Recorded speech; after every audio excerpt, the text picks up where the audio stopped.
30 years ago, autism was 1 in 10,000 children. Now it has come down to 1 in 30 children have autism. The minute a child is born into the family, it's all about a child and nothing about the mother. Biggest healthcare challenge that we are facing is misinformation. Everybody thinks it's very cool to be online, but they don't think it's cool to take therapy.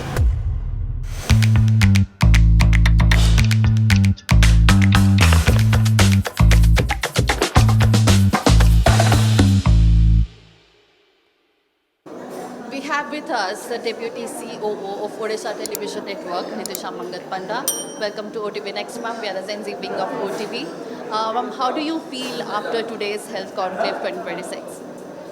So this is the third year we're organizing this health and wellness conclave, and we have come up with different topics this year. Topics that have been trending, topics that have been uh, where people are being misguided online. Hence, some issues that it's not reaching to the people. Be it the postpartum depression that is increased, autism.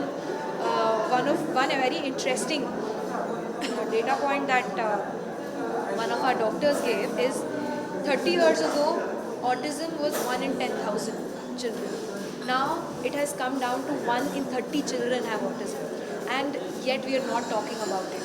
And hence as a media company, as a media channel, it feels like it's our responsibility that we have distribution, we reach the people, so we should impart this information and let people know that these are the health facts and these are not myths and therapy is required, and many such things, be it for women who encounter postpartum depression. They need therapy, they need attention. The minute a child is born into the family, it's all about a child and nothing about the mother. So in that area and many such topics we have discussed today, so I feel very positive. Even if we're able to impact one or two people and their houses and their families and their children, we will be very proud. As a media lead, what you would like to say is the biggest healthcare challenge that we are facing?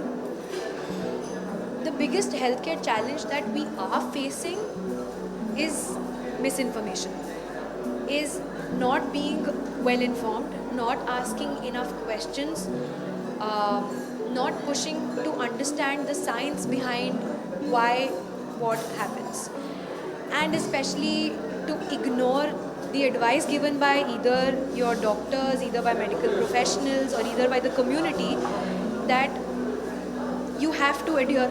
हाँ हो जाएगा, it's okay, no, I don't need to take antibiotics. Oh, I have taken antibiotics 2 days, I don't need to take the third day, I don't need to finish the dosage. No, you don't know what happens, you become antibiotic resistant. That is not something that you take for granted. So I think misinformation, being casual, I think these are the biggest dangers. Not preventing a disease, being aware of your health, being healthy, these are all dangerous symptoms, I would say, of our healthcare.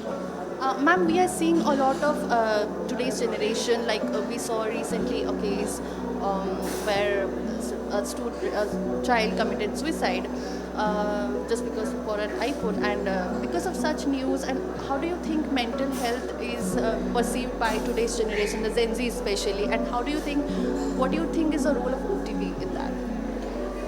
I think we have a little bit of a separation here when we talk about Gen Z.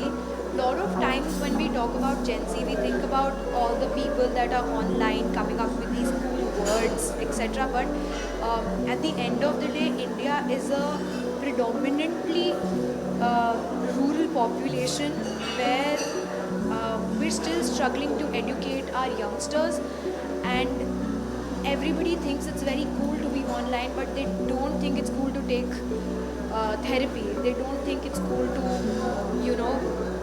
go to a psychiatrist or a therapist.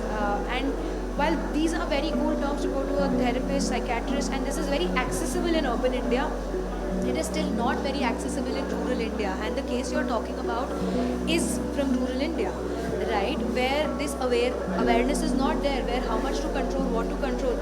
The parents themselves, are making a living, through whatever means they can, and they're able to provide their children whatever they can, but they're not able to provide this information that therapy is important because they themselves don't know about it, right? So I think the categorization that we only think the Gen Z population is the urban India, it's not. It is still very much the rural India and very much misinformed and very much needs more education.